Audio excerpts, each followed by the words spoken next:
Yo, what's up, what's up, what's up? Welcome back. Today we're working on my image to ASCII or image to UTF-8, I guess more correctly, neural network. So the idea is we have like an image on the left here and we want to turn it into text, which we're seeing on the right. The idea is that a naive solution to this problem would just be to like take an area of an image and see how bright it is and pick a glyph with the corresponding brightness. And we have that here. And what we found is if you do some more like intelligent matching by trying to compare the shape of the glyph to what is in the image, you actually can get something that's like a lot more reasonable, right? The reason that we're like looking for neural networks here is because the cost of calculating these like differences per glyph ends up being pretty expensive with the way we're doing it right now. Right now we take like for each sample we take every glyph and we render a picture of it and we like compare those two samples and we say like how close are these together, and then we like also weight it with some form of brightness. We have to like blur the glyphs a little bit because we want to check if they're we want to like have like some sort of like area of effect for like some air text, right? Like if there's like a white that's like a little bit to the left and right of this line, then that's like still like a pretty good fit. And so what we have is a neural network that seems to be working like pretty well, right? This is what we have right here. This is running through the neural network and we've trained it, and that runs around like 200 times faster than the like labels that we're generating. So we're kind of using the neural network as a way to like compress that info into like some mathematical rules that are much faster than what we would see if we did it manually. And the reason we do it that way is like because then we're in the order of like 10 milliseconds instead of 2 seconds for a 1080p image, which means that we could do it like real time. What we're working on today is trying to figure out if we can like automatically discover some like pre-processing rules that make this work a little better. So what we discovered was that the brightness of our glyphs kind of trends towards like the darker area of the image, darker colors, I guess. So if like this is the y-axis here is like number of glyphs that we have at each brightness, and this is like dark is over here, light is over here. The glyph distribution is like kind of like this, right? So like very, very weighted towards the dark end of things. We have a lot more options for shapes for dark areas, which makes sense if you like just kind of like skim through these, right? These are like mostly white lines on black backgrounds. Now, we're assuming that we're rendering white text on black backgrounds. You could do it the other way, render black text on white backgrounds, and then you'd have like this thing would be like this instead. Well, same problem.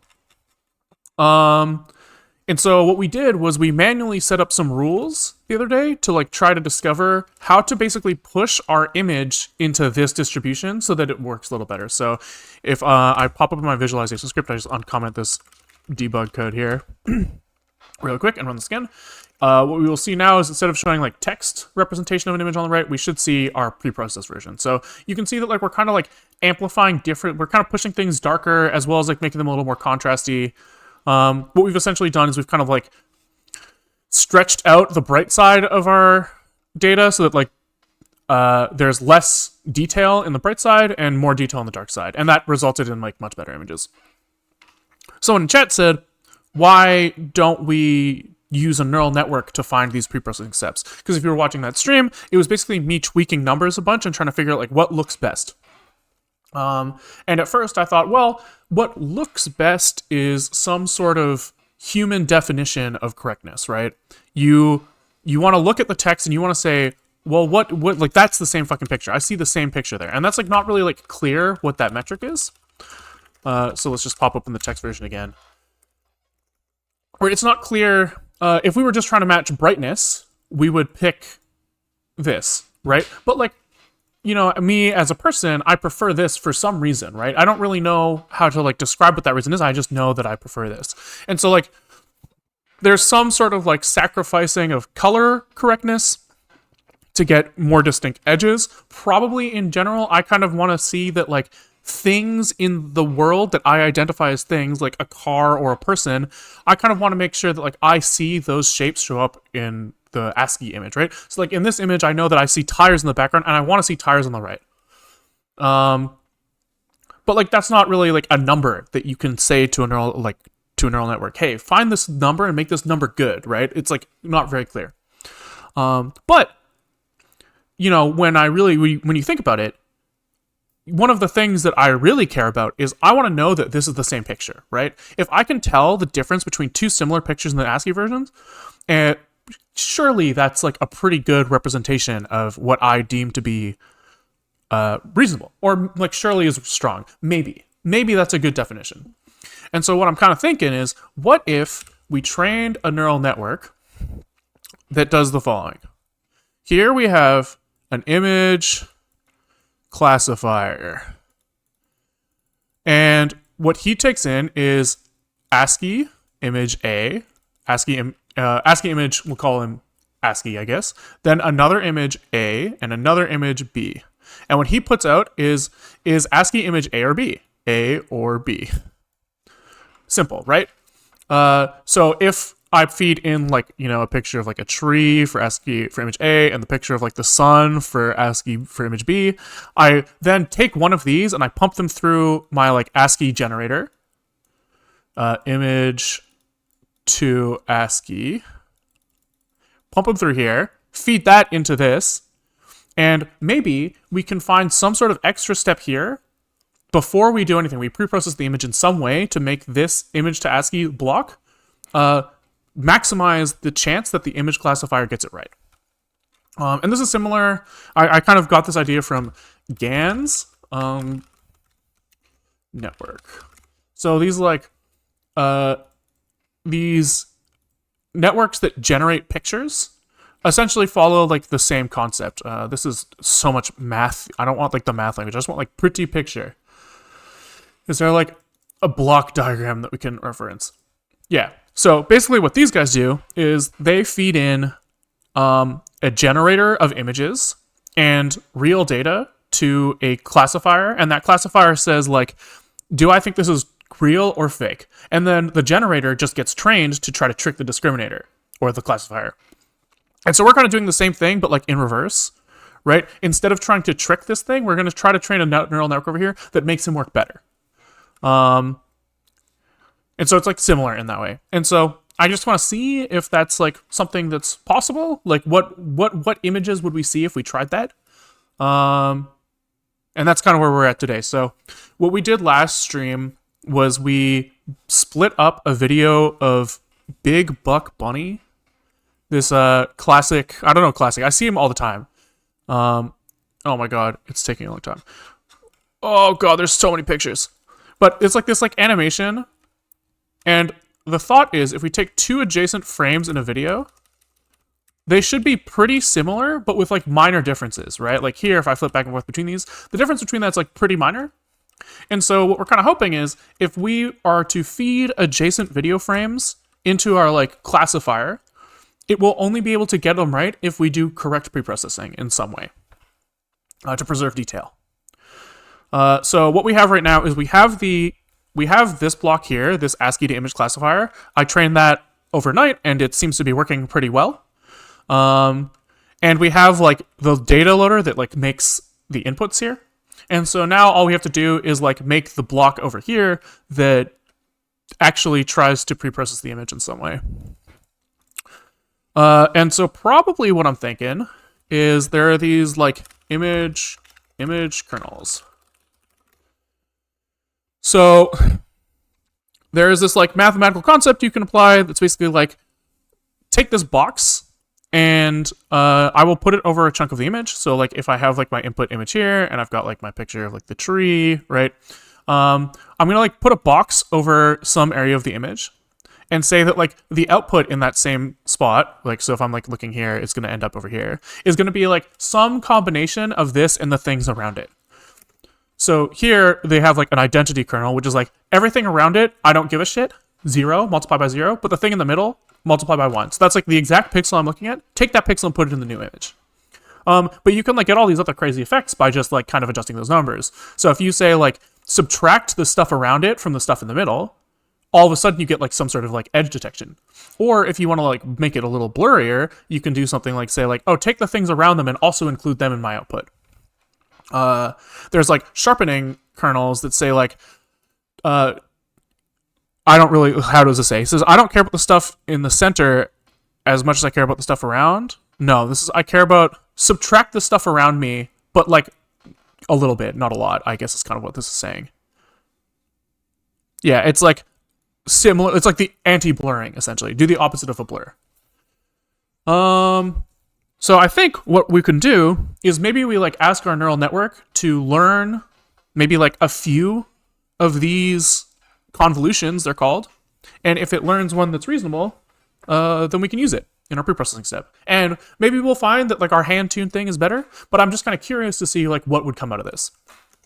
So I think we just have to start writing some code to do that. Set up some code to do that. So let's create, what is this called? Image kernel neural network. So if we go into our train ASCII classifier, what we have right now is we have two neural networks that are running right now. One to generate the text or the ASCII version of an image. One to classify those things. So now we need to add a third one. 3 neural networks is a lot. But, you know, when you have a hammer, you want to hit stuff with your hammer. And today our hammer is AI. So we should probably set a start time on this. I know what time this is. This is 11:30 into the recording. Okay. So what are we going to call this thing? Like image preprocessor. And he's going to be a neural network. So we're going to inherit from NN module. When we initialize, we're going to initialize our parent and then have some sort of parameters. These are going to be like convolutions, which our image classifier is like a convolutional neural network, so we can actually like look at him for some inspiration. Let's see. So he has something called conv2D. Yo, what's up? So conv2D. These apply 2D convolutions over an input signal composed of several input planes. Cool. So you have like batch colors, height, width. Seems reasonable. And this will probably just learn the weights. I'd be kind of interested to know what's inside this guy. Input, weight, bias. Okay, yeah. Where weight is what?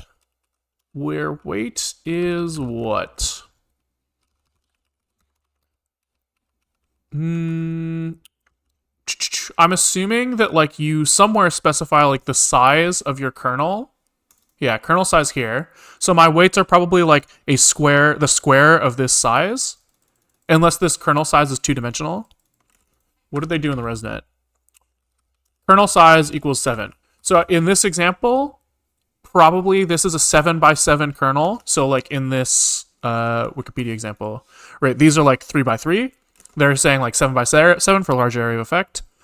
And they're only running it every 2 steps. So instead of going over every pixel, they're only checking every other pixel. I don't know what this like self-in planes is. What is this? In channels, out channels.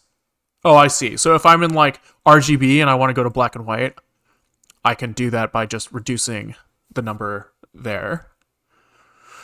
Probably our kernels, we want to go from black and white to black and white because we have no color on our thing yet, right? Everything's just white and black. So in channels 1, out channels 1, kernel size. I guess we can experiment with like different sizes, but I think probably the simplest thing to do is start with like a 3x3 because that's like the simplest one. Stride of 1 seems reasonable. Okay, let's try that.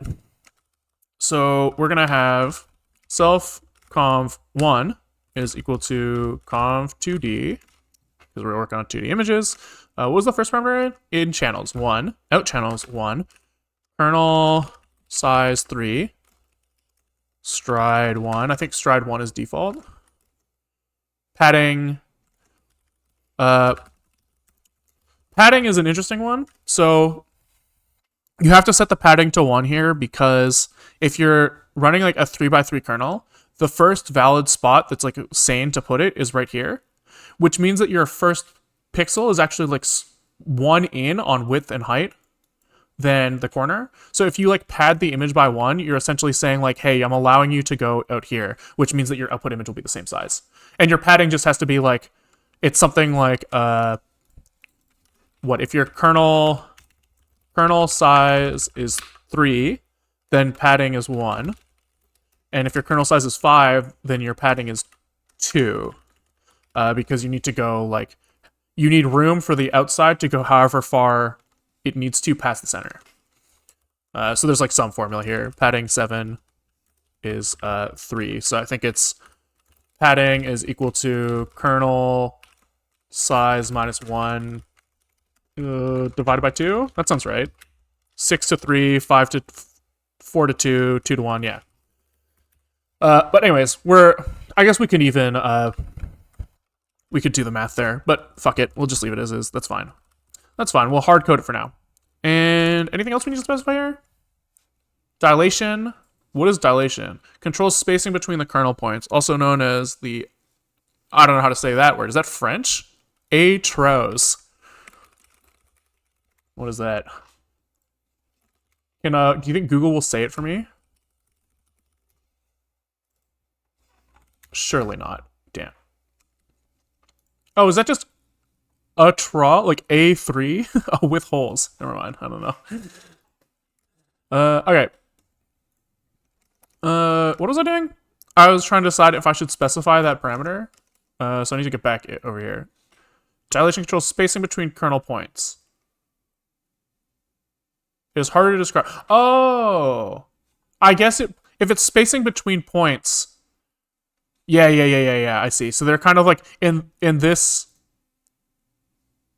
no. Yeah, here. Nope, never mind. Where dilation here? Yeah, here we go. So they're spacing the points out so that if you like project it from like a small thing onto a big thing, there might be like spacing between them. Okay. Which we don't want. Okay. So what do we want? Anything else in here that's interesting? Groups controls the connections between input and outputs must be divisible by groups. All inputs are connected to all outputs. The operation becomes equivalent to having 2 conv layers side by side, seeing half the input channels and producing half the output channels. So I guess groups 1 seems reasonable. Probably, I think I understand what that means, but we'll have to double check in a second. Okay, so maybe, what do we want to do? Maybe we want to like apply several operations directly to the input. So maybe we want to go in channels 1, out channels 3 or 4, right? So instead of going black and white to black and white, we're going black and white to 4 kind of undefined spaces, right? And so my kind of hope if by doing that is that you could maybe discover 4 of these image kernels at the same time. And then we just need some way to like stick them back together, which I'm sure exists somewhere, right? Probably I want like a neural network to look at the outputs of all 4 of these guys and then decide to like merge them together in some way, which must exist. What does this ResNet do? Max pool? That sounds right. Pooling. PyTorch.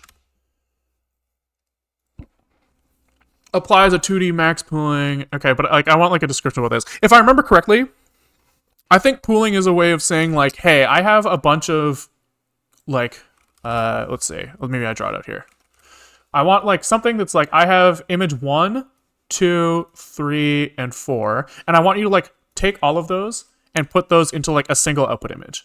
And I think max pooling just says like take the biggest one of all of these, and I might want to do some sort of like learned pooling, like say like take some combination of these 4 that I don't really know what they're going to be, but you can figure it out. I don't know if that exists, but pool, average pool. Is there like a learned pooling? Adaptive max pool, adaptive average pool, max unpool. Well, let's just double check that my understanding of this is correct. What the fuck is max pooling? Max pooling, explain. What is max pooling? Quora. Downsampling strategy. Oh, no, I'm wrong. I had it wrong. Sorry. What they're doing is they're max pooling is they're taking like if a 2x2 here and they're picking the biggest one out of that, which is not what I want. I want to do it like kind of like depth wise, not like spatial wise. What's up, HPNN? It's a crazy name. How could I possibly say that? Okay, so is there how else would I like merge these layers together?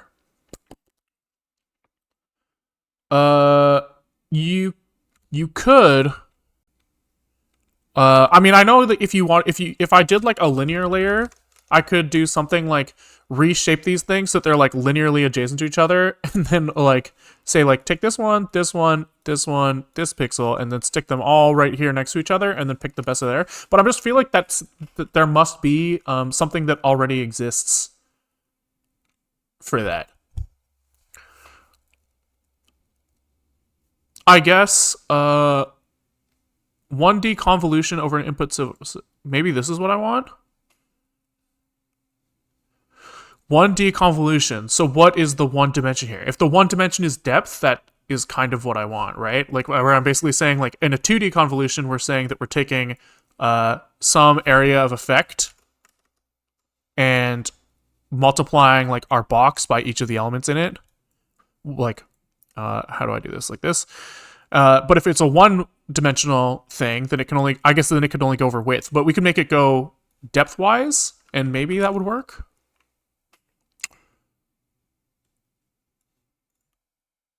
So in channels, can I like merge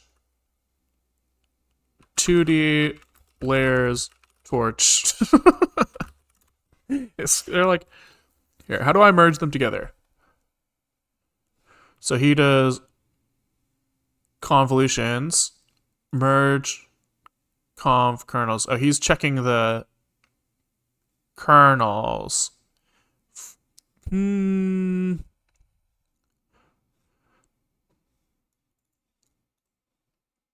How do I do this? I could just like average them or something, but just feels like that's not what I want. Feels like not what I want.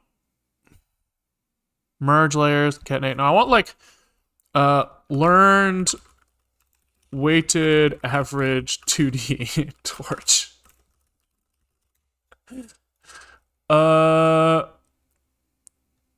Average each weight, layer norm, pre-train. Nope, none of this feels like what I want. I feel like I just don't know the terminology to Google what I'm looking for. So I guess I can just slowly fucking browse through these.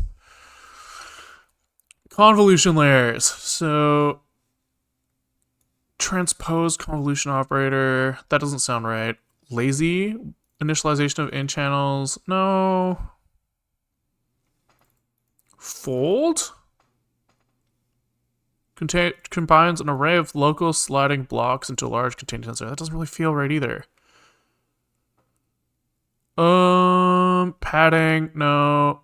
Non-linear activations. I'm not looking for activations. Not looking for normalization. All right. None of this feels like what I want. Fuck it. Okay, I'm sure that this like exists in some way, in some form already, but I don't know what it is.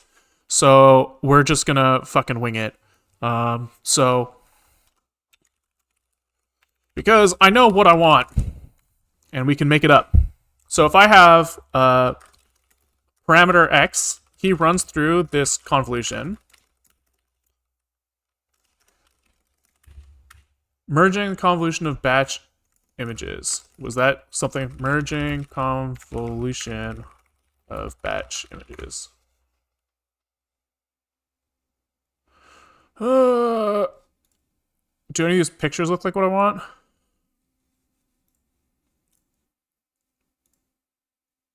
No, it's all too complex. Okay, you fuck it. I've never heard of what you're saying, though. Huh, okay, I just kind of assumed that it would have existed. I'm surprised that it doesn't. Interesting. I guess like in the ResNet, what they're doing is they're just running like a linear layer on all of the features that came out and just like hoping that it discovers what it's looking for. But I guess we're on this like kind of weird specific case where our output is actually per pixel. So I guess that's fine.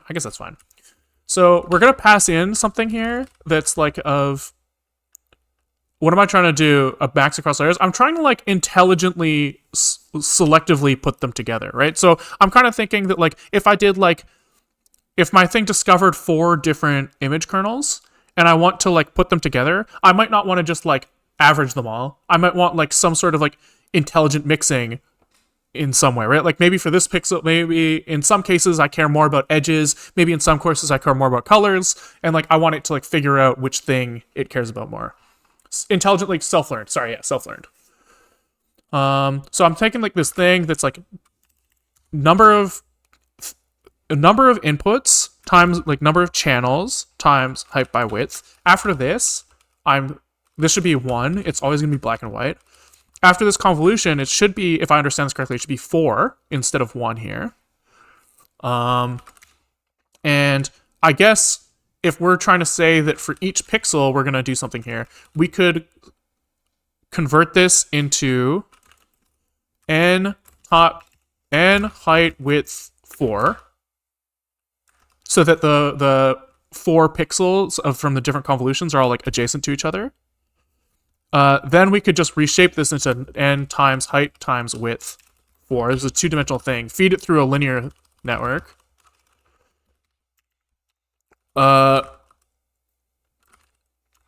So we can call this linear, and its inputs, he has 4 things in and 1 thing out. I think that's right. And then linear. In features, out for features. Yeah, so he takes 4 things in, the outputs for the pixel for each convolution, and he merges them together in some way. I guess, do we want to apply the same rules to every pixel? Maybe. That seems reasonable initially. Who knows if this is going to work in any way, shape, or form, but that seems like an initial first, like a reasonable first guess. So we're going to do x dot, somebody told me a special word the other day, permute, I think, that basically does like this rotation of dimensions. Torch permute, I think. Returns a view of the original texture with its dimensions permuted. So here he has 2, 3, 5, and then he wants to go to 5, 5, 2, 3. Yeah, that's exactly what I want. So here I want to adjust my dimensions so that I have the 0th dimension here, the 2nd dimension here, 3rd dimension here, and the 1st dimension here. So that should take me from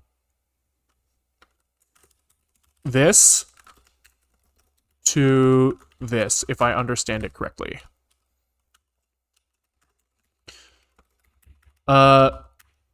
Then we just do x dot shape n height width thing is equal to this, and we say x dot reshape into n times h times w this. Then we run our linear layer. I'm going to call this linear just because I understand that better. I think FC stands for, somebody guessed fully connected, and that sounds reasonable to me, but what the fuck do I know? Maybe we just made that up. I don't think we ever checked. So we're going to run this on X. And then at the end, we just have to split this back out from N times H times W1. We'll just need to go back to NHW. N1HW. That sounds right. Yeah, fuck it. Sure. So then we do x equals x dot reshape NHW. Woo! Hopefully that's right. Hurts my brain a little bit. But we can try it. So then we can just try shoving an image through this and see if it comes out reasonable. Maybe we start with... Should we start with one convolution? Ah, fuck it. Fuck it. We'll start with 4 and we'll just see what happens. Okay, so I guess we need to test this in some way. So I guess we just... Somewhere. Let's see, we load... we call get images over here. And he's the one who ASCIIfies stuff. So just when we do our gen ASCII image here, we have to take in our classifier here. So, not our classifier, our ASCII preprocessor, we'll call it. ASCII image preprocessor. Yeah. Yeah, sure. And then here, oh, yeah. And then here we also pass in ASCII image preprocessor. Okay. Who takes the same thing here, ASCII image preprocessor. And then, just before he does this, before he does any like sample extraction, he's just gonna say image is equal to ASCII image preprocessor on the image. Sure. That seems reasonable. Then he extracts samples from him, renders it into ASCII. Sure, yeah, let's try that. Which means somewhere we have to construct this guy. So we're gonna say what? ASCII image somewhere. Where do we want to do this? Here, ASCII image preprocessor. It's equal to image preprocessor. And I think we had no inputs on this guy. Sure. And then we feed this ASCII image preprocessor. Yeah. All right. And then here we can also feed him in. Here, just for a hack for now, we're just gonna say take your input and return back the same thing in our visualizer because we don't really care. And I think that's it. I think that's it. Okay, so we can train this thing now. Actually, you know what? On the visualizer, let's actually do the same thing. Let's fucking do it. So here we'll take in an ASCII image preprocessor, because then we can actually like later just figure out what the fuck it's doing for free. Preprocessor, which would be cool. So that's here. This should say self on it, and here it should also say self on it. Self ASCII self server ASCII image preprocessor. Wonderful. Wonderful, wonderful, wonderful. All right. Who knows if this is going to do anything reasonable, but it would be cool if it did. So we're not actually training this thing at all right now, but we should end up running it, which will tell us if we fucked up the shapes at all. And so I guess before we actually run it, let's print out the shapes when we run it so that we make sure that we're right. So we're just going to say here, print x.shape, just to make sure that the input is what we expect. So we do train ASCII classifier. Look at this fucking command, man. This is gonna... we're gonna have to reduce at some point. So we're training on validation data, not on Big Buck Bunny yet. ASCII weights. So here we have some pre-trained weights for the image to ASCII network that seem to work pretty well. We're training on our GPU, and we're gonna output to test train, sure, and we're gonna delete test train before getting here. Starting weights. So here I trained this thing before. And it got it to a point where it was like, the classifier was always getting the answer reasonably correct. So starting from there seems reasonable, and I think we can just hit run and see what happens. Okay, so here he doesn't like... The convolution is not running on the thing that we expected, so he's saying that he is expecting floats, but getting unsigned characters, which is an easy fix. So it's just... here, the thing is still uint 8. So here we just say image 2 torch float 32. And then we cast him back at the end here. That should be fine. Run it again, see what happens.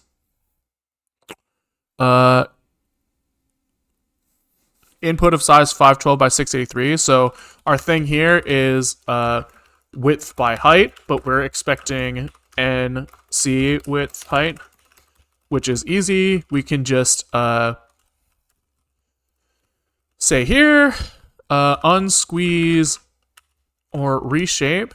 How do I want to do this? Yeah, reshape seems reasonable. So we're going to say, oh, this is height width, not width height. By the way, HW. So we can say HW is equal to image.shape. And then we here can reshape to one height width. And then reshape them back at the end to height width as expected by the rest of the world. Yep.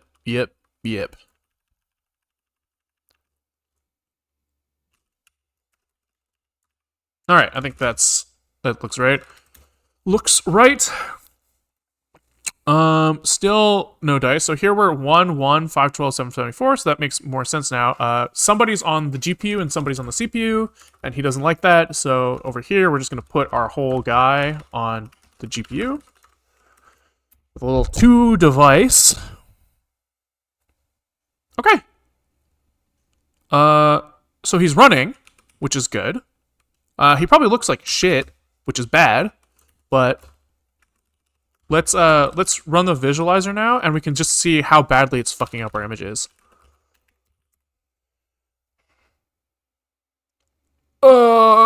Server address. Right, because our visualizer, we also need to pass in ASCII image preprocessor now, which we did not do.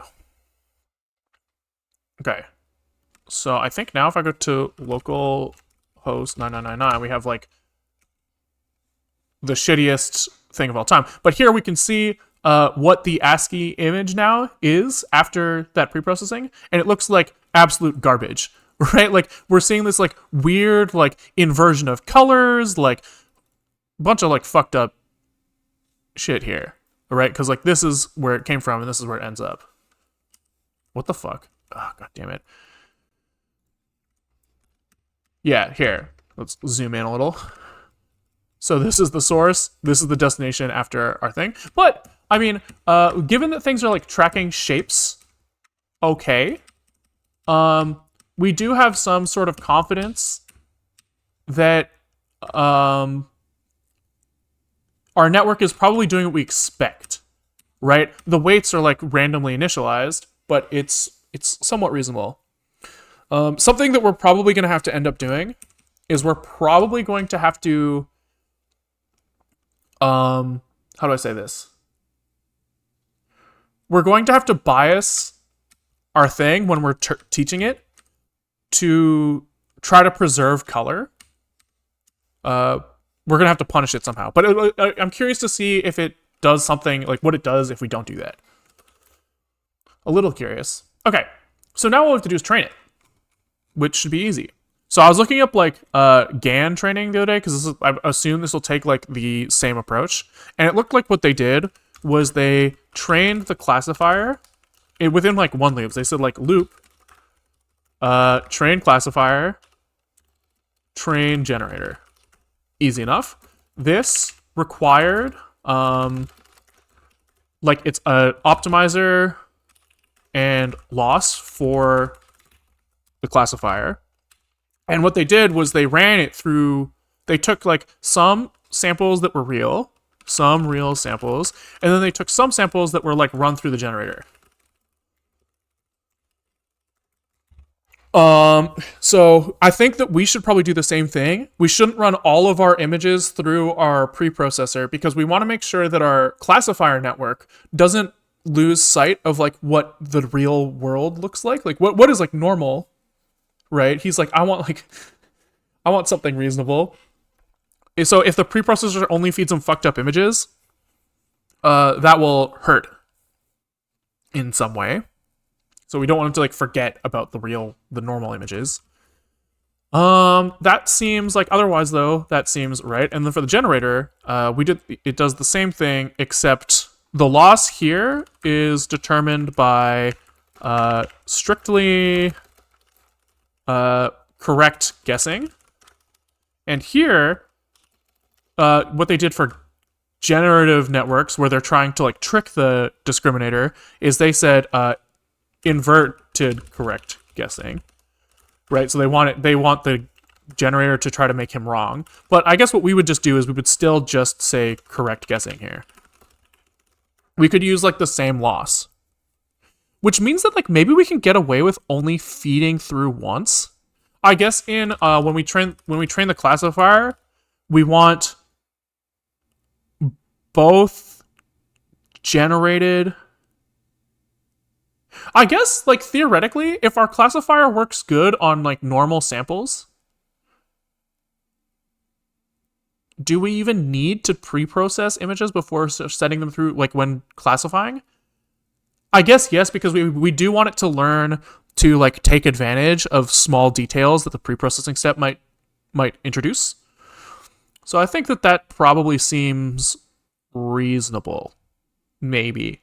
I don't know, man. I don't know if like people who do machine learning for real are more scientific about this, but I kind of feel like I'm just sitting here being like, I don't know, fuck it.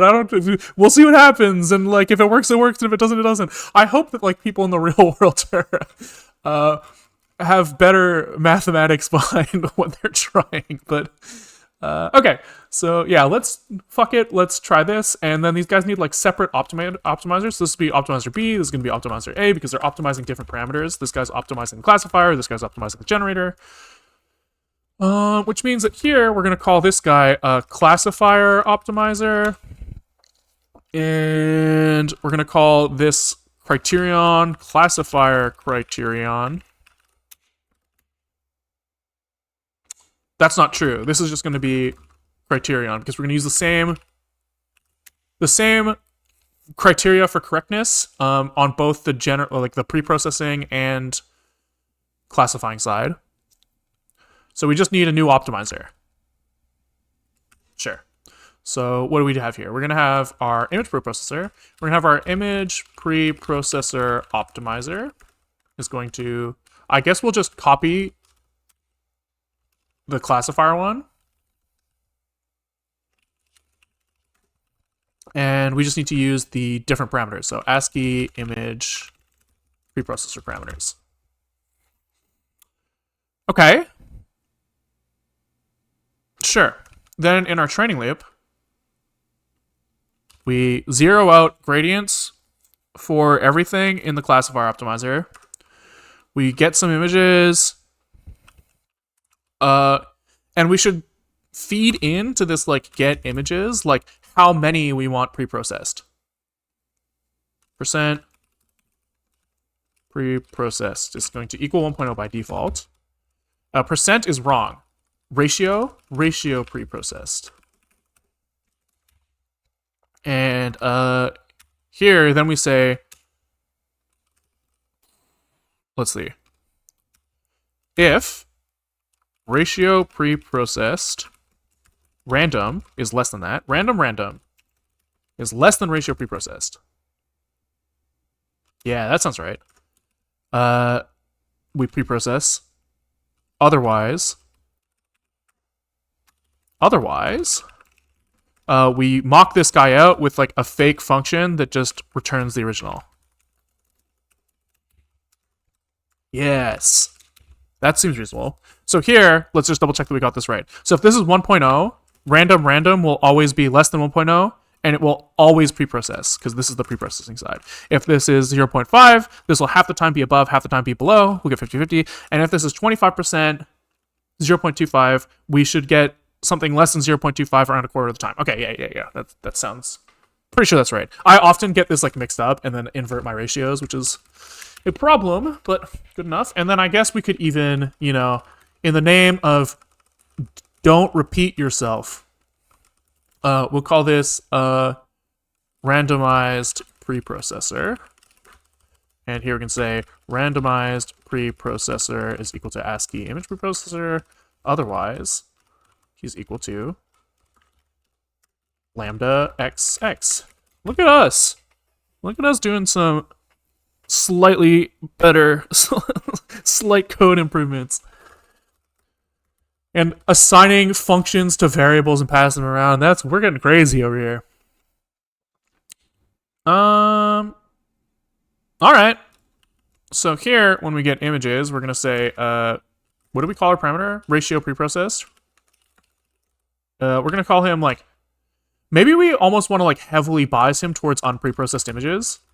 So 0.25 seems reasonable here because I want my classifier. I really don't want him. What I don't want to happen is for the image preprocessor to do some like wacky shit and fuck up my classifier so that my classifier no longer cares about like the same things that I care about as a person. So if I bias him towards unpreprocessed images, then hopefully the classifier will only like learn a little bit to leverage preprocessing stuff instead of like relying on it, you know? Okay, and then after this, why is this all under with porch no grad? That's a mistake. Oh, because this is the validation loop. That's not a mistake. Haha. So maybe we actually want here when we're validating to have every single image preprocessed. Yeah. That seems reasonable. And when training, only a few of them. Because the idea here is that when we're when we want to know like how good are we do want to know in like the case where we're I think we care about like the whole system, not just the classifier. When we're saving our weights, we're now going to call this classifier I state dict because we're going to also be saving the image preprocessor ASCII image preprocessor state dict. Because this is actually what we care about. So we're going to save both of these so we can resume training. And then all we have to do is also train the preprocessor. So image preprocessor optimizer, 0 with the gradients. We use the same images, but we're going to preprocess all of them. Is that reasonable? If I'm training the preprocessor, that seems like we would want to. Then we just do the same thing here where we try to classify. And in step on the image preprocessor optimizer. And so then we can say classification loss is this. And we also want to print out now the preprocessor loss. And hopefully what we should see is that the loss for preprocess is better.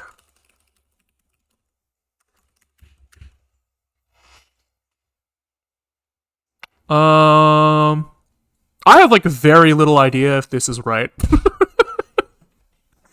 But it seems reasonable. I guess we'll find out. Actually, I guess, well, we won't find out if it's right, but we will find out if it, if number go down. Ah, fuck, let's get rid of some of those prints. That's gonna get annoying fast. It's gonna get annoying fast.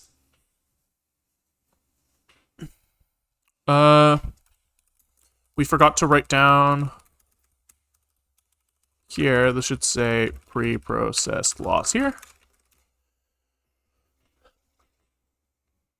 All right.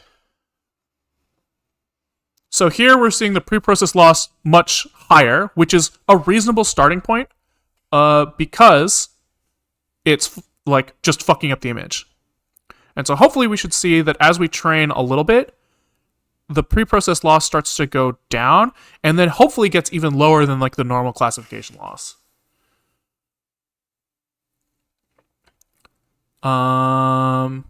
I guess we should check that our training outputs are saving what we want.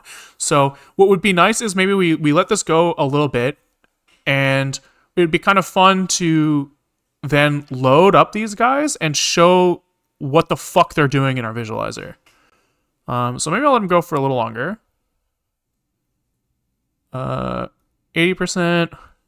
So it's funny, we're actually seeing what the original classification loss was actually much lower than this. I'm surprised to see something so high. There could be, I wonder if I've made a mistake somewhere and the pre-processing loss is like affecting this in some way. Oh, no, it should be higher because a quarter of inputs are pre-processed and fucked up. So that's actually correct. Because I'm starting from something that was like looking pretty good before. But okay. What I was seeing when I saved these weights before was around a loss of like 0.003 or something. Okay, let's give this guy just a little longer, just because I want to see this guy get back up to like 90% or something. I don't know if that's even possible, but I'm curious. Okay, I'll give him to 200, and then we'll actually start trying to look at what the fuck he's doing. Because I would be interested to see if the preprocessing is doing anything, like, sane at all. Okay, so what do we have here? In our test train, we're going to call this first preprocessor training. And now what we actually have to do is load up the weights from this guy. So let's stitch that in. So somewhere. Starting weights. The original thing called starting weights should now be renamed to classifier starting weights because there's two sets of weights. And we'll just add another one for preprocessor starting weights. Great. Down here, we need to adjust our input parameters. So we're going to have starting weights is classifier starting weights, and then we'll have preprocessor starting weights.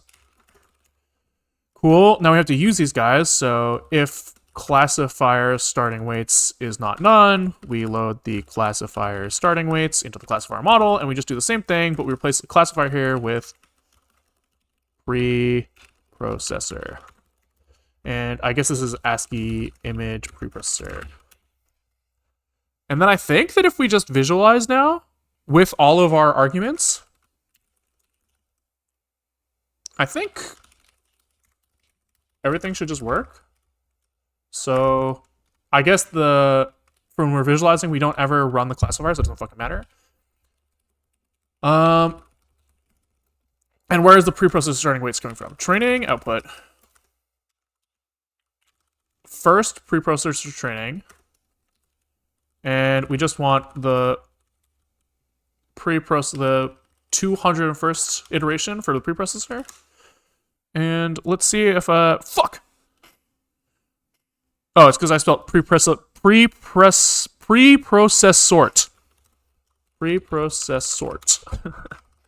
Let's get that right this time.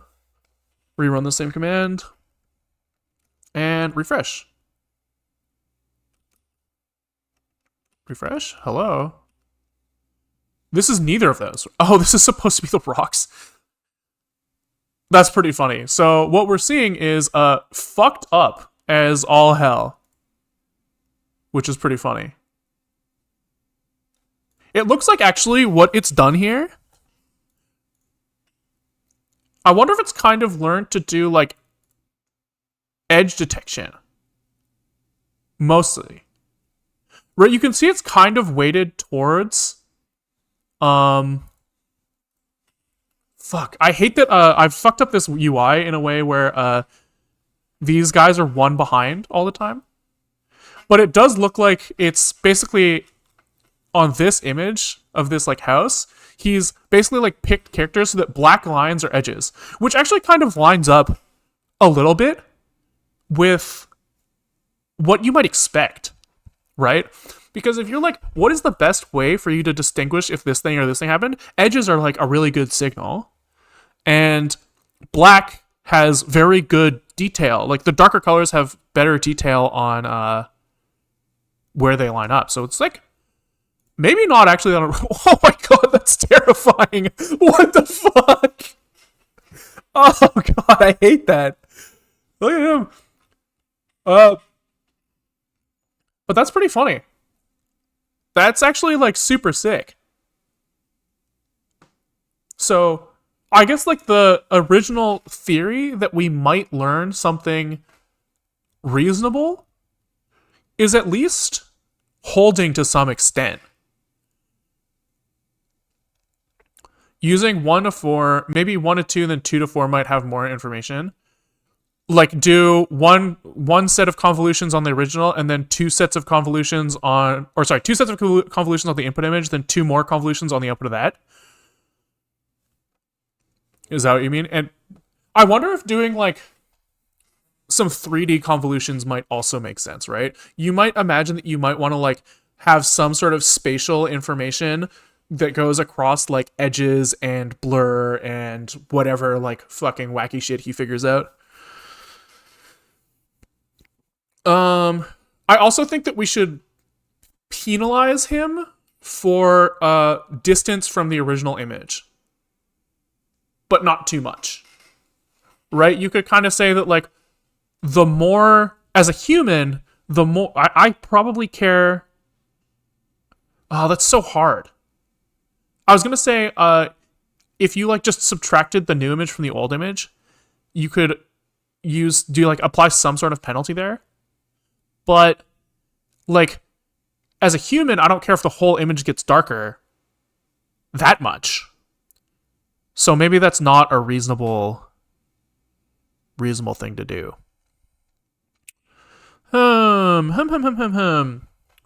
Is there a way to like guide this guy towards not doing this?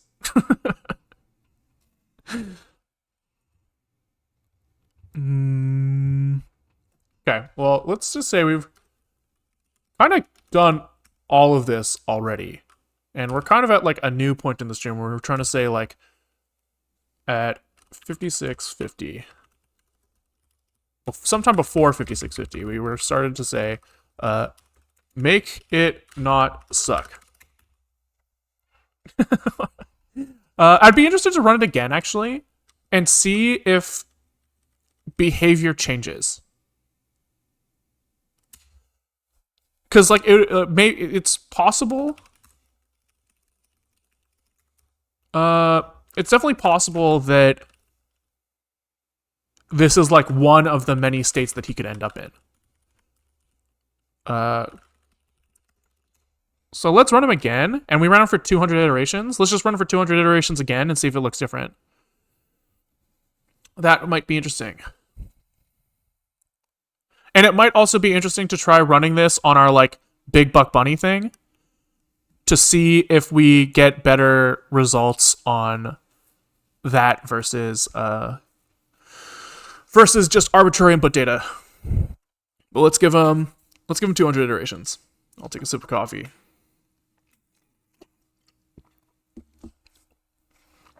I wonder if there's any image kernel that it could learn though, where I would look at it and say that's not reasonable. Because it's kind of possible that no matter what you do, you are like still keeping the structure of the image in some way. Yeah, I wonder. We should probably also add to our like visualization there the pre-processed image ASCIIfication.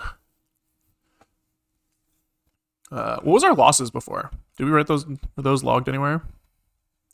We were at around like 0.1 and 0.25, I guess. Or maybe like 0.5. There was like high variance on it.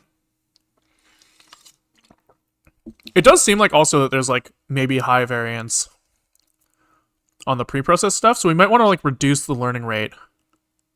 Maybe on both. A little bit. Maybe a little bit. Really what we should do eventually, I've been like had this like in my head for a while, is that we should how do I say this? Like make some graphs, like write down during training what the fuck is going on and like make some graphs of it, because I think for me, I think for like most humans, we suck at like looking at numbers, but we're like pretty decent at looking at pictures of numbers. Or you can like glean a lot of information very quickly from just like looking at one graph. But it's a lot harder otherwise. Okay. Let's see if we got this, like, if we ended up with the same shit.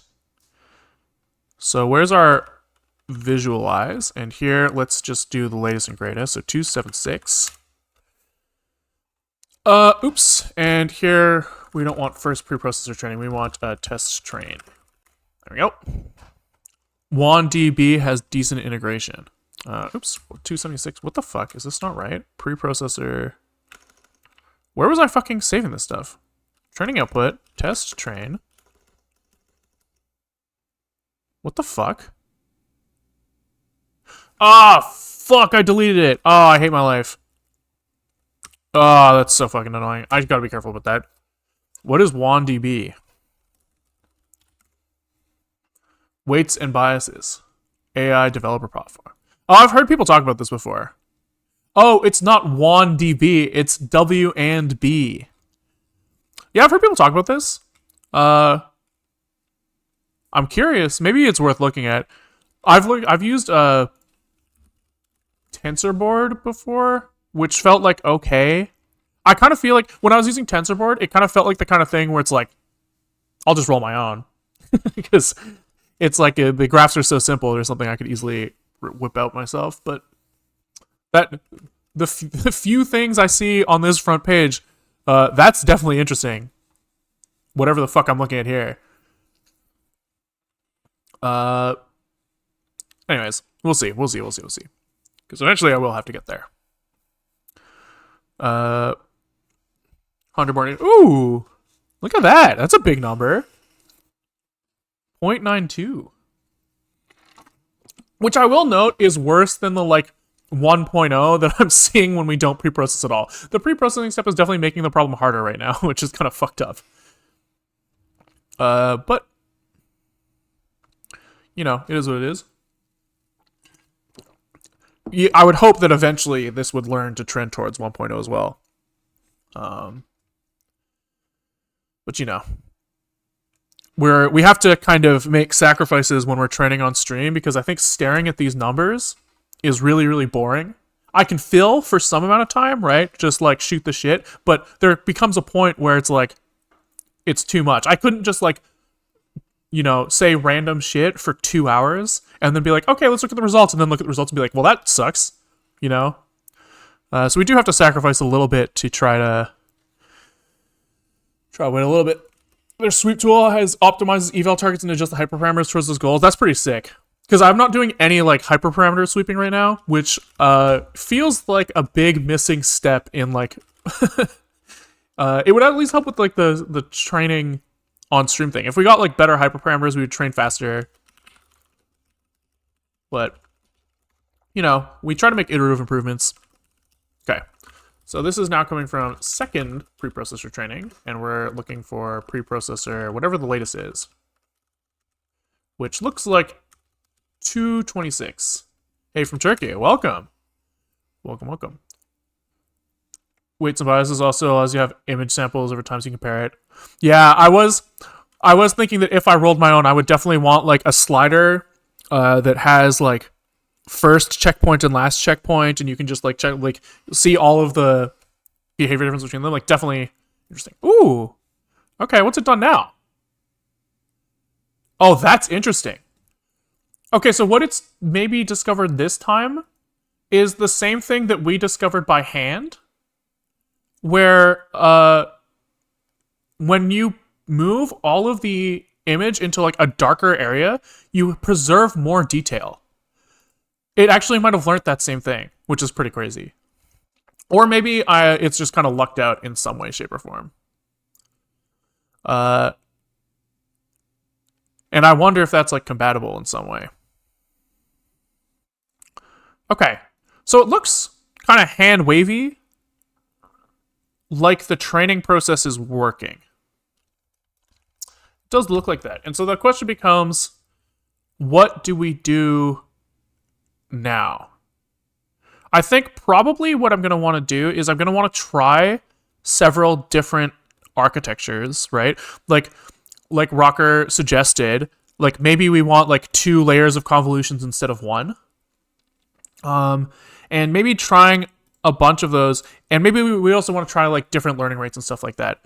So what might be kind of interesting is if we find a way to set up multiple trainings in a row that use different networks and stuff.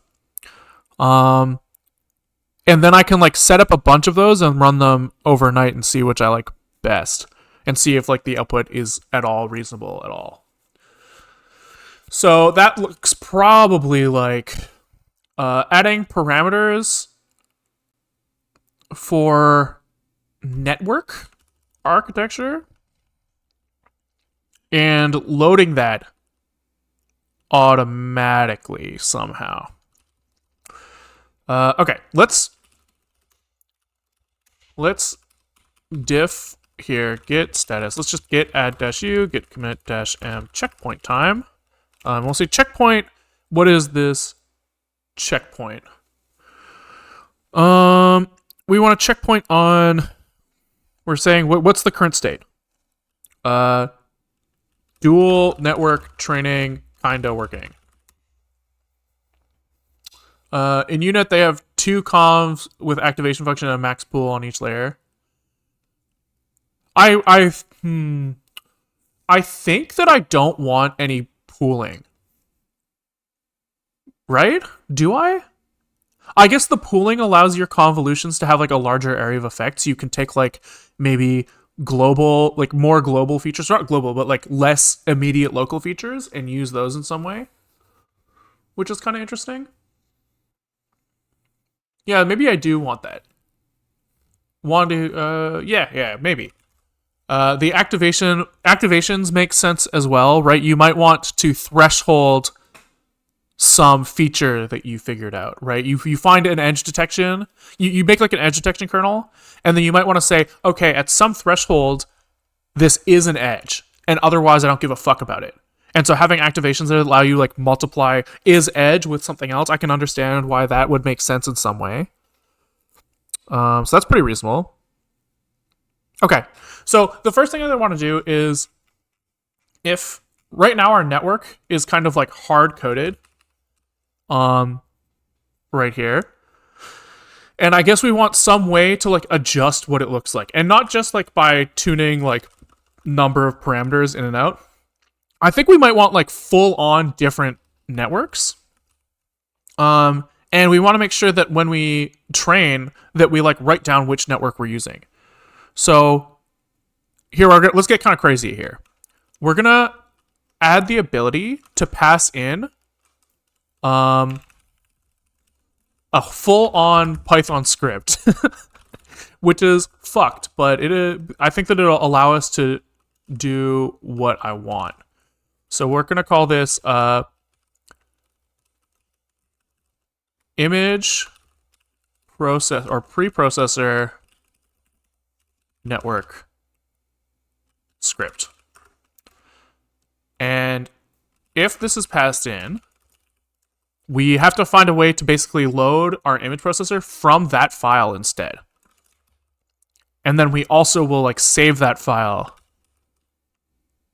to our output directory. Yeah. So here we're going to say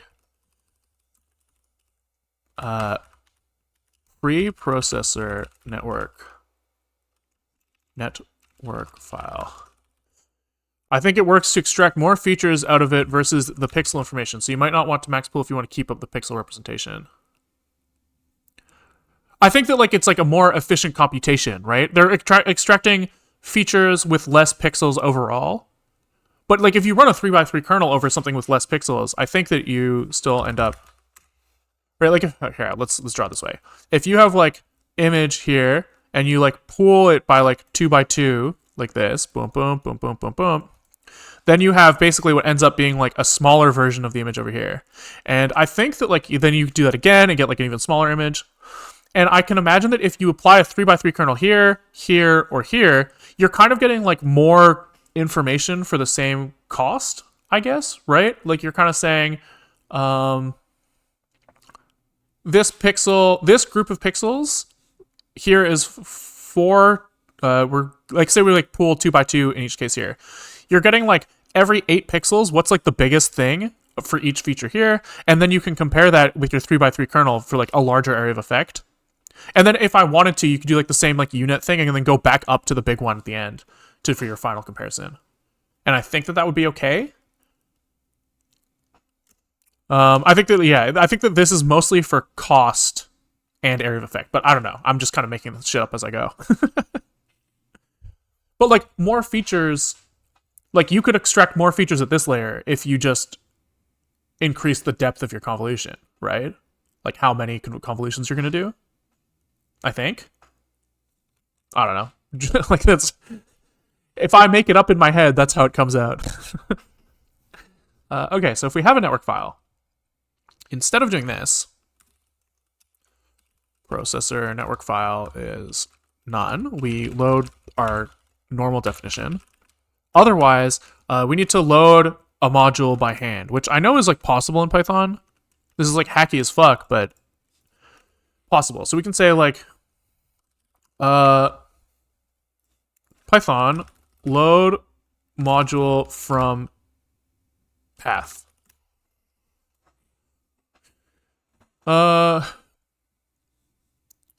This looks like what I've seen. I've seen this. Spec from file location, module from spec. Yeah, this looks right. This looks right. So we'll copy paste these imports here. I'm pretty sure this is what I've seen. Pretty sure. So pass here, we go to the top, we paste this is already imported. And here then we create a spec of the module, okay.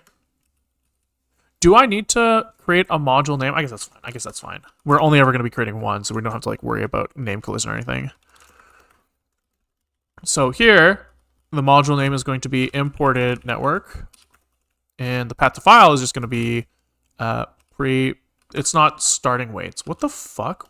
I'm in the wrong spot. Here, this is where I want it. There we go. And this is going to be preprocessor network file. Nice. Then here we create our module like this. We call this module network module, which then we just say we then have to put this in our global list of modules. I don't know if this is important for us, but we'll do it anyways because that's what this guy's saying to do. And then you load the module. And fuck foo network module. We're going to use real names here. Okay. Okay. All of this seems reasonable. And then we can just say that the ASCII image preprocessor equal to network module image processor. And then we'll migrate to device down here because that's common code. Yes, yes, ASCII image preprocessor to device.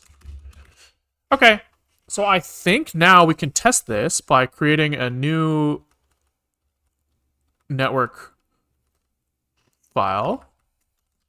So we'll call this test preprocessor. Oops, paste this down here and just say from torch or import torch nn as nn, and I think everything else in here is fine. And that's what we'll do here is when we go forward and say print hello from runtime imported module. Okay, and also very important is that we need to save this module in the output directory so that we can reload it later when we want to compare it.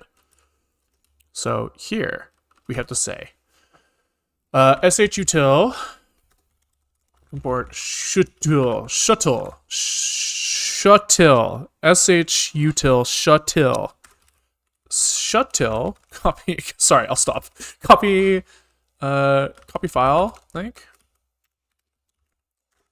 Stir our bytes path, source to desk in the most efficient way possible. Yeah, okay, so here we copy preprocessor network file to output network pi. Okay, Output is unbound, so it's actually output path. And now we can just try it.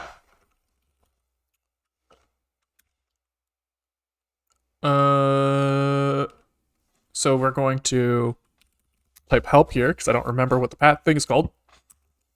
We're going to say preprocessor network script is test preprocessor pi. Unexpected keyword argument preprocessor network script. Preprocessor network script. There we go.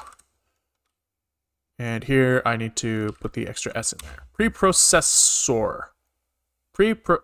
Oh, I forgot to add them to main. Fine. Maybe? Did I? I called it file here, and here I want this to be script.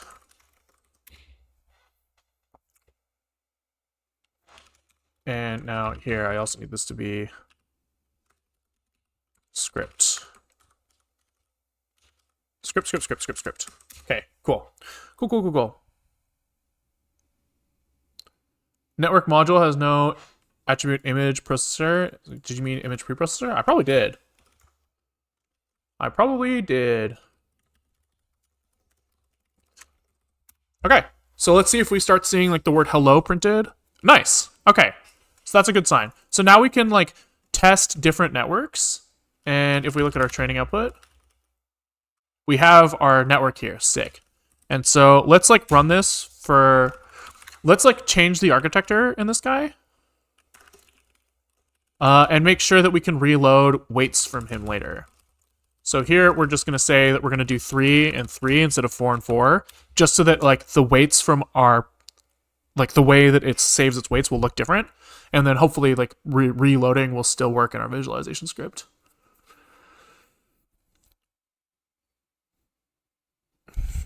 Okay, we'll give him one set of iterations just so that we can you know, get to something that's not the worst thing ever. 1.0 off rip, not bad. We got lucky with our pre-initialized weights probably. Or did I? Interesting. Okay. We just maybe got lucky. So here we're going to say that our preprocessor network script comes from training output. Okay, first of all, we're not going to delete the training output folder this time. Our preprocessor network script comes from training output. Our test train network pi. And our preprocessor starting weights are going to come from training output test train 26 state tick, preprocessor 26 there. And then we visualize. Let's add like just a name there so that it doesn't conflict with the folders that already exist. And now, hopefully, if I go to localhost 9999, yeah, okay, cool. So we've uploaded like a custom network that's different, and he's saved to the output directory, and we can do whatever the fuck we want now. Sick. Okay. So now all that we have to do is like set up some sort of like sets of experiments that we might want to try. So I guess what we also might want to try adjusting learning rate. So we'll just add yet another parameter. We'll have one for batch. Batch size is going to be 1 because I think that's going to be relevant in some way. Type is equal to int, and default is going to equal to like 25 or whatever we have now, and we're also going to want to try adjusting learning rate. So this is a type float, and default is going to be whatever we have now, which is 0.0001. Yeah, okay, so default 0.0001. So we've just taken batch size and learning rate now. This is getting out of hand. I can see why maybe it would make sense to have some sort of configuration instead of just having everything be an input that we pass in the command line. But, you know, at some point we will get annoyed enough to fix it. But that time is not today. Maybe it will be, but it's not right now. And then somewhere we have batch size equal 25. We just delete that. Okay. So now we can create like several network architectures, try them at several learning rates and batch sizes, and just see which one works. I guess the only thing that we need to do is we need to specify like a max of like how many iterations we're willing to train for. Otherwise, if I wanted to like run a script that says like run like 15 of these different experiments in a row, I wouldn't know. I would only ever run the first one. So let's add a little max iter on here as well. Type int default. We'll make it like 2000 or something. 2000 feels low, but we'll just override it if it's a problem. And so somewhere we just say if I is greater than max iter break. Okay. So I think that's all we need. And now we can just kind of set up some experiments.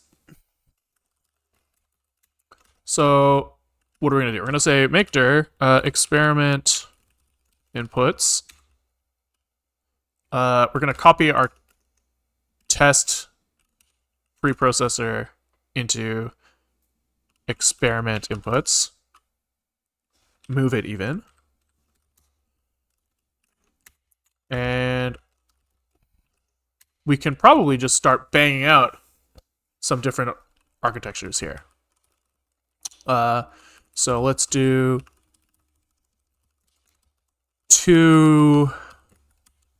one convolution at 3x3. So we can save this as conv1 3x3 dot pi. And we'll try, 2. Conv1 2x2 pi. And we'll try 4. 4 by 4. What else do we want to try? We might want to try some pooling. So we might want to say like conv2 is going to be some sort of like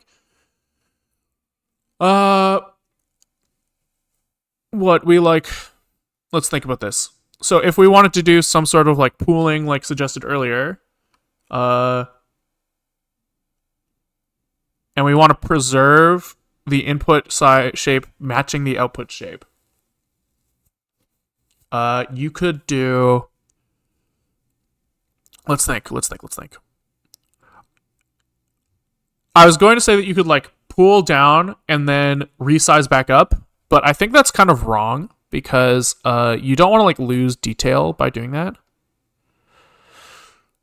But I guess your downsampled thing could just be used in addition to your initial.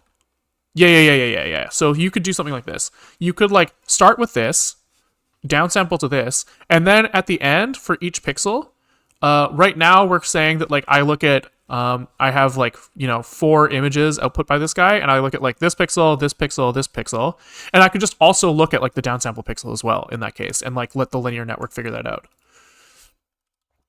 So we can do one convolution on the input, then x equals some sort of max pooling. So it's like import and then functional as f, and I can do like f max pool 2D, and like what's this guy take in? What does he take in? That's not learned, right? I don't think.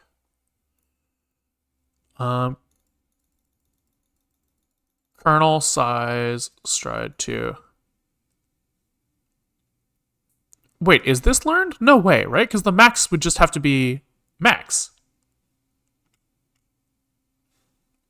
Kernel size, padding dilation. Yeah, none of this is like a learned parameter. Yeah, okay. Okay. So let's just kind of like hand wavy just try like, fuck, I already lost the parameters. The only thing that matters is kernel size? What the fuck is this? What is this code, man? Fuck. I guess we will just copy paste this. So x is equal to max pool 2D. We take x as our input. Our kernel size is going to be 3, 2. 2. That sounds reasonable. Stride is going to be 2. Padding is going to be 0. Dilation 0. And I think everything else is probably looks like keyword arguments. It's probably fine. Which means that then we are going to do like some more convolutions over there.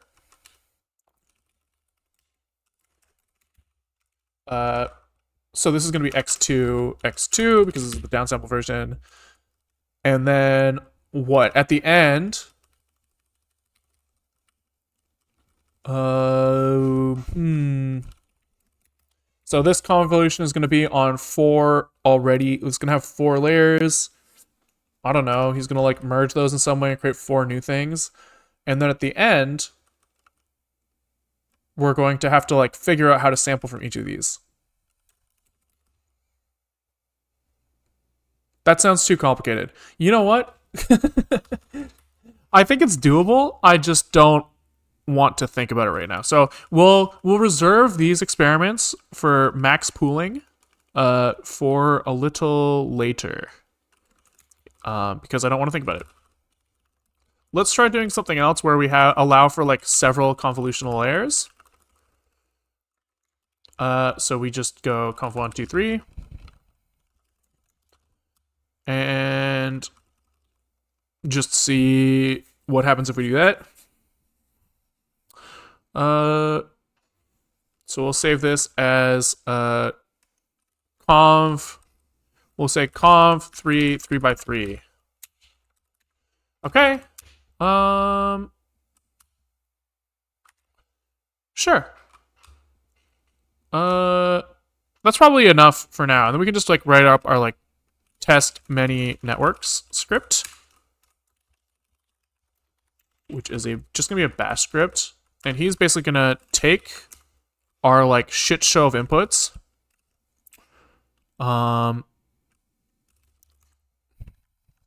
which was somewhere train just this shit. Boom. Okay, so we're going to copy this.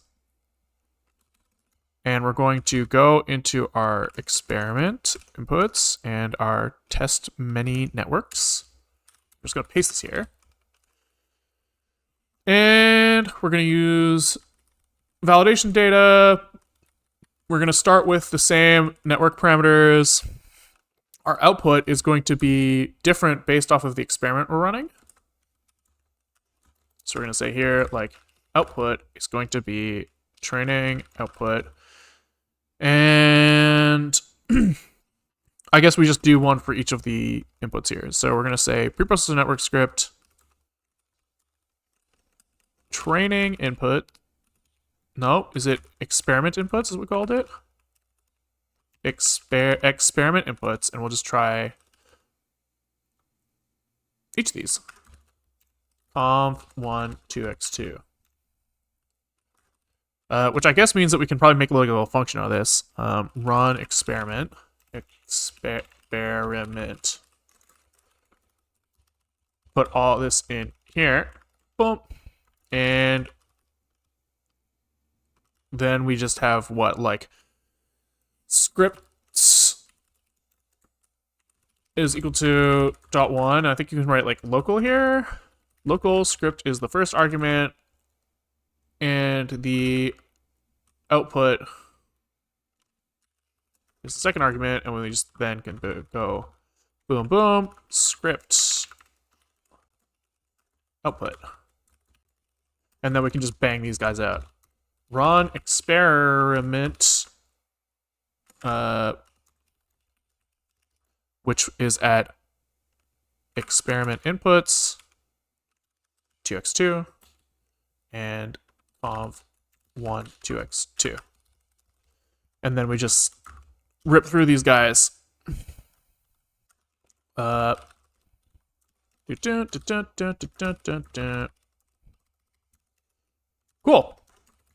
And we just say conv1 3x3, conv1 4x4, conv3 3x3. And now the question is if we want to like log these somewhere. I guess for now we'll just fuck it. We'll leave it. Doesn't really matter. And let's just see if this script actually works.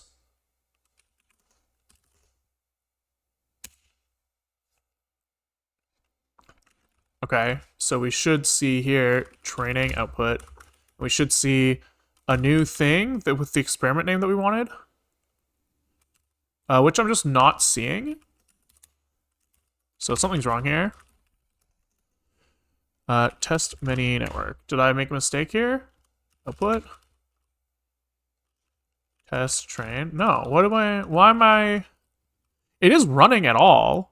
So why am I not seeing this like conv1 2x2 in my training output? Am I high? Maybe these arguments aren't right. Print echo script echo output, and we'll just change this to an echo instead of actually running the script.